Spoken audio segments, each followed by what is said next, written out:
మనం ఈ ప్రపంచంలో పుట్టింది సేవ కోసం పుట్టాము కానీ అధికారం కోసం పుట్టలేదు. We are born in this world to serve, not for authority. ఈ అథారిటీ ఏమిటి? ఈ authority What is this authority? మనం సేవించడం కోసమని పుట్టాము. In fact, we are born to serve. భగవంతుడు పుట్టించిందేదంతా కూడా సేవ కోసమని పుట్టించాడు. In fact, God's creation is for service. కనుక సర్వీస్ కోసమని మనం పుట్టామనే సత్యాన్ని గుర్తించాలి. Understand the truth that we are born to serve. Service అంటే గవర్నమెంట్ సర్వీస్, ఈ సర్వీస్, ఆ సర్వీస్, ఈ సర్వీస్ కాదు. It's not government service or service official ఏమైనా service. మీరు చేసుకోండి. You can serve that way. విశ్వ సర్వీసు, మానవ సర్వీసే మన service. And the real service is serving the humanity, human service. బీదలను ఆదుకోండి. And help the poor and forlorn. రోగులను మీరు ఎంతైనా ఉపకారం చేయండి. And help the sick. శక్తిహీనులైనటువంటి వారికి శక్తిని అందించండి. And help those who are weak.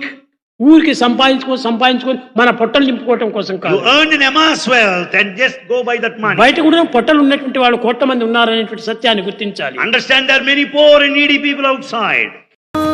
శరణం దేవా.